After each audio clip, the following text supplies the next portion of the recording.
Bon, on se retrouve pour la review du chapitre 156 de Eden Zero. Il était juste excellent, ça y est, on passe enfin aux choses sérieuses. Autant dire qu'on entre dans la deuxième moitié de Cosmos Aoi, une moitié qui sera beaucoup plus sérieuse, beaucoup plus intense. Parce que cette première moitié, en fait, c'était juste pour mettre en avant la nouvelle puissance des membres de l'équipage. Que ce soit donc du coup Wise, Shiki, enfin plus, pas trop Shiki, un peu moins. Mais même donc du coup, si, Shiki aussi, parce qu'il a affronté Shura, on a pu voir un petit peu qu'il avait progressé. Pareil pour Chris, pareil pour Clean, etc. On ne sait pas où est Laguna. Mais voilà, c'était pour mettre en avant la puissance des nouveaux membres. Donc du coup après ça s'être entraîné avec Xenolite.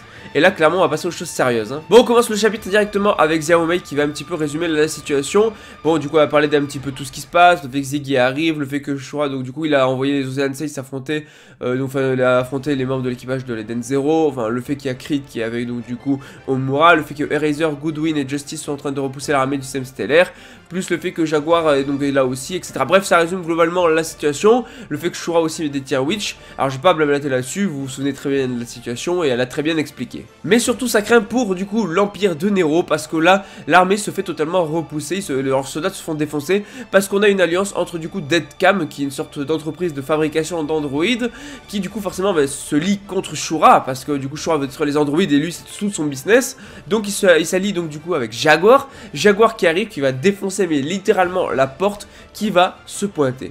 Et là, comment dire que je m'attendais pas à ce qu'il défonce tout le monde. Je pensais qu'il allait mettre hors d'état de nuire, mais pas qu'il allait tuer tout le monde. Parce qu'en fait, là, il n'a plus aucune pitié, il n'y a pas de rédemption possible pour les membres de l'équipage de Nero.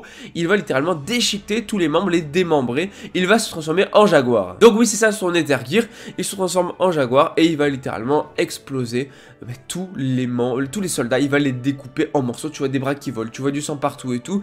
Et Fabiano qui va tenter quelque chose. Donc on apprend que son Nether Gear, ça lui permet de se transformer donc du coup en cristal, je crois le cristal le plus dur de Cosmos Aoi.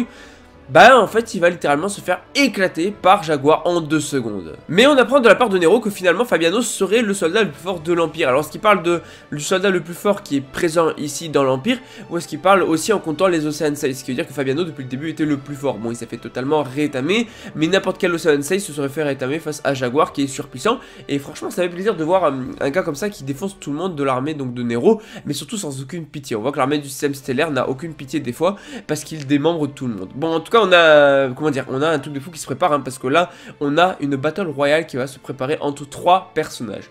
Jaguar qui vient de se pointer, Nero qui vient de se pointer, mais apparemment il attend un invité, et cet invité n'est autre que Ziggy. D'ailleurs il lui dit mon vieil ami, mais Ziggy dit je n'ai pas d'amis, et là on va avoir une battle royale entre 3 membres surpuissants, clairement faut le dire.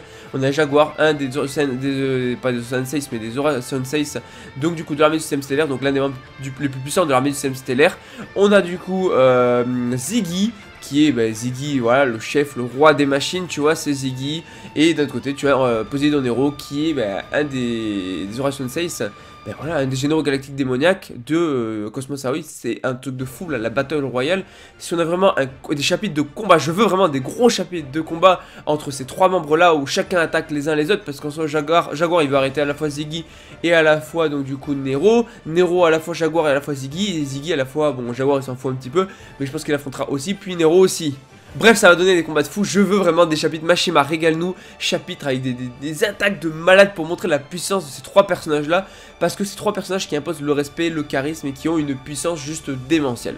En tout cas, d'après Shura, tout ça était prévu parce que son objectif, c'est tout simplement que si jamais les deux s'affrontent, voilà, il n'avait pas prévu Jaguar, mais si les deux s'affrontent, en tout cas, il a prévu une mort, voilà, et sûrement celle de Nero, parce que pour lui, il juge que justement Ziggy est plus fort que lui et que Ziggy peut le tuer. Et une fois que du coup, il sera tué, il va tout simplement reprendre sa place en tant que prince, que roi plutôt de Cosmos Aoi, et reprendre le contrôle du Cosmos Aoi. Du coup on peut se demander, est-ce qu'il a vraiment l'intention de détruire Ziggy et de tuer les machines, ou est-ce que c'était uniquement pour appâter Ziggy, mais en réalité juste pour qu'il tue Nero? Ou alors est-ce que finalement Shura tuera Ziggy une fois que Nero sera vaincu et que Ziggy sera épuisé? Je ne sais pas, parce que s'il faut, en fait tout son plan n'était pas du tout pour détruire les machines, pas du tout pour détruire Ziggy, mais uniquement pour s'emparer de l'Empire et tuer Nero. Et on finit le chapitre sur Witch, qui fait, n'est-ce pas, ta seule famille, en parlant de Nero pour Shura. Après il a été adopté, donc pas vraiment, mais surtout il veut pas entendre parler de famille de la part d'une androïde. Je pense que Shura, il y a un truc qui fait qu'il est comme ça, il y a un truc qui s'est passé, je pense. Et il dit qu'il en a marre de jouer avec elle, j'espère pas qu'il va tuer Witch, je ne pense pas honnêtement. Mashima, franchement, s'il fait ça, chapeau, parce que tuer l'un des personnages ça n'arrive pas, des membres de l'équipage, ça n'arrive pas. Regardez, dans One Piece, il n'y a aucun membre d'équipage qui meurt, c'est logique. Ce sont les héros, t'es dans un shonen, tu peux pas les faire mourir comme ça serait vraiment de la folie. Mais ça me ferait totalement kiffer. Bon, en tout cas, on verra, même si ça sera horrible parce que oui, je l'adore. Mais en tout cas, chapitre de fou furieux, une battle royale entre 3 membres incroyables, Ziggy, Nero et du coup Jaguar, ça va être fou. Donc juste on a un chapitre de fou. En tout cas, likez la vidéo si jamais elle vous plaît, abonnez-vous si vous aimez Eden Zero, dites-moi en commentaire votre avis sur le chapitre. Je vous dis à la prochaine, allez, ciao tout le monde.